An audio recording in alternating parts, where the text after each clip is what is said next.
Tiffany here with Years of Ears, and Brad's along too. First time this week. That's right, and it's This Day in Disney for September 1st. Can you believe it's September? I can't believe it's September, honestly. It came fast.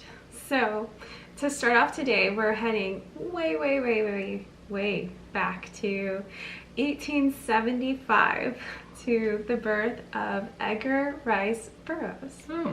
Yes. Nice. So he was one of the greatest pioneers of science fiction, and he was born in Chicago, Illinois. Whoop whoop. Yep. And his first well-known creations include Tarzan of the Apes and John Carter. And Carson Napier of Venus. Had you heard about that one? I have not heard of that one. Yeah, so more to learn about, but you really enjoy John Carter, right? Oh, I do. Yes. Yeah, I mean, as far as like pulp fiction goes, John Carter, really awesome influence. Princess of Mars, so many great books, from Barsoom. Yes. And, I think in Dungeons and Dragons as well, it was a very strong influence for Gary Gygax. It's in the Appendix N, so really? Just really great. I mean, that's cool. Yeah. Yeah. No, you can share as much as you want. Oh, yeah. Well, I mean, what's to share? Awesome movie, box office failure, but in the vein of Lone Ranger, Mars Needs Moms, and John Carter, all released in February, March, which is a horrible time in the past to release movies, and 3 years in a row, everything was failing at that time. So really, it has nothing to do with the quality of the film. The film is amazing. I mean, it starts out in Civil War era and end up in a mystical cave that has been touched by Barsoom people or Mars visitors, and boom, portal right up to the planet, and a fantastic adventure. Yeah. And with the Princess of Mars, I mean, she's lovely, and her people are lovely, and all the technology, all of the architecture, everything is greatly realized in this film. This is a good film. There's no question. And Edgar Rice Burroughs did such a good job of really enticing people to want to go to Mars. There's actually a crater named after him on Mars. So well, we'll be visiting soon. Check that out. Yeah. Mr. Musk is on his way. That's right. So some history. His name Rice that was his paternal grandmother's last name. He was actually descended from the settler Edmund Rice, one of the English Puritans who moved to Massachusetts Bay Colony in the early 17th century. And he is from an entirely English ancestry. His ancestors fought in the American Revolution, and he... For who? For us? For the Americans. Oh, okay. Carry on. And he is counted among his close cousins, 7 signers of the Declaration of Independence, including his third cousin, 4 times removed, John Adams. Wow. So there you go. And John Adams was also a president, so it's kind of fun. So Burroughs was a soldier. Okay. Did you know all this? He was a soldier, a cowboy, a business executive, a gold miner, a storekeeper, and a policeman before he turned to writing. Wow. You know that? Pretty interesting, huh? Yeah. So I think that also speaks, though, to those industries at those times. I mean, first responders weren't initially a public service. They were a private service, so it was a job to be had. Yeah. Yeah. So, I mean, too, it speaks to trying a lot of things out. I mean, have you ever heard people be like, try out lots of different things to find out what you love? He's a testament to that. Yeah. So, and he really did find exactly what he loved, because he had a huge career. He wrote specifically for Tarzan. He wrote 20 novels depicting the adventures of Tarzan, and then... Which is a wonderful Disney movie, of course. Yeah, but actually, you may not know this, but after the release of Snow White, that success, he actually wrote Walt Disney and asked him to do Tarzan? an animated Tarzan at the time. Wow. So obviously they didn't do that till way after. Yeah. So But that's that worked out. special. Well, and it kind of, when I give you more information, it ties in with how he saw Tarzan, and it's really, really interesting to me what he thought about Tarzan and how he enterprised Tarzan. But he was determined to capitalize on Tarzan's popularity. He didn't want to hold back. Okay. Experts were telling him, you know, you can't put Tarzan in comics and in all the different media. You can't put him on TV and in films and animate him.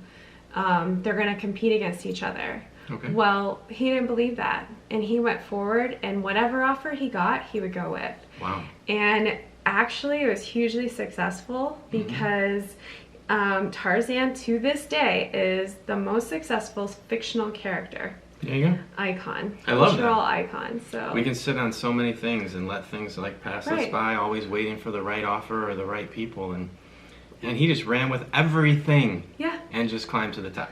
Well, and I think he must have been, once he, you know, really got going with these novels, it was his thing. He had that gut feeling when you're, like Walt too. I mean, Walt enterprised Mickey in every format. So, you know, I don't think the experts maybe were as, you know, experts, whatever.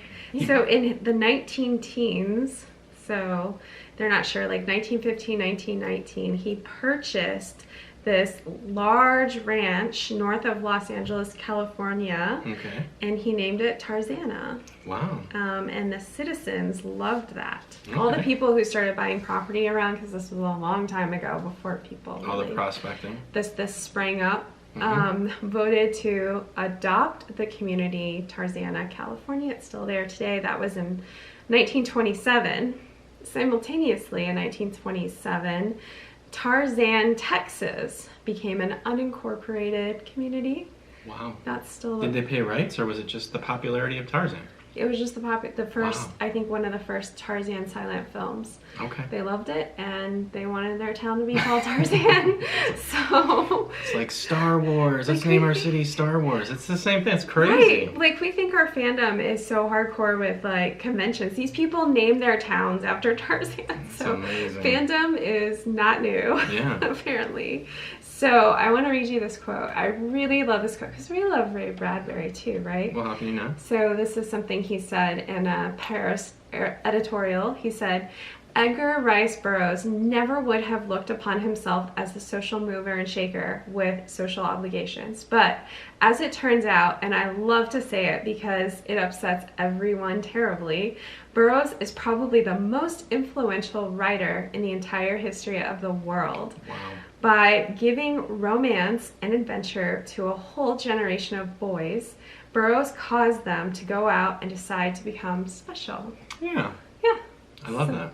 I thought it was really, really nice quote from, you know, or compliment from Ray Bradbury to Burroughs. And yeah, I love the notion of romance novels having been written for a boy audience. Yeah. Like, I always feel like that's something that we miss. There's no, like, romance, like, novels for young youth to, like, you know, imagine, like, the potential of relationships. Yeah. He did it. He did it. Yeah. And so even I noticed some talked about future generations that did not have Tarzan growing up and how it was a shame for them. So such a shame. Kids need to read, send them some Tarzan books. Yeah. But all of his books. Really good. Love it. We love it. That's Edward Rice Burroughs. Fantastic.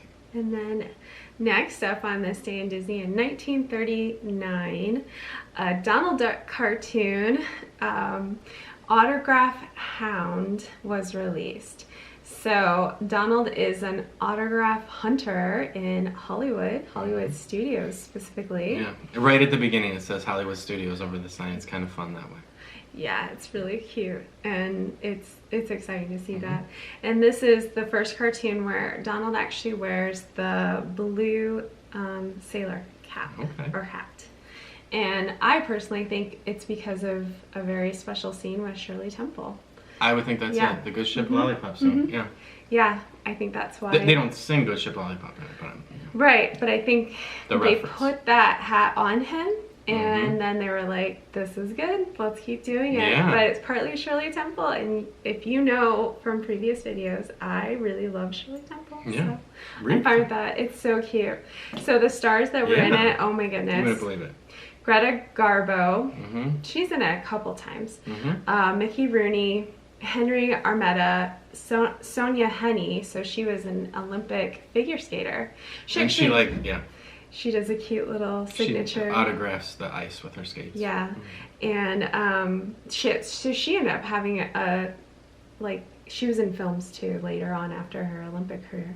So the Ritz Brothers, Shirley Temple, Clark Gable, the Andrews sisters, Charlie McCarthy, the Lone Ranger, Betty Davis, Groucho Marx, and much, much more. Yeah. It's a big list. There's Really, more. only the Ritz brothers are like really mean to him. Well, and Mickey Rooney. It was like, I don't know what was up with Mickey Rooney. Like, they really had him be quite aggressive with him too. Oh yeah. But I love at the end of this cartoon, once everyone hears that it's Donald, they come running for his autograph. It's so sweet. It's amazing. I really love that It part really too. is.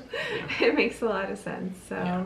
even the security guard who had been chasing him the whole time. Yeah. So And Donald, you should see the way he handles them. He gives them a very special autograph.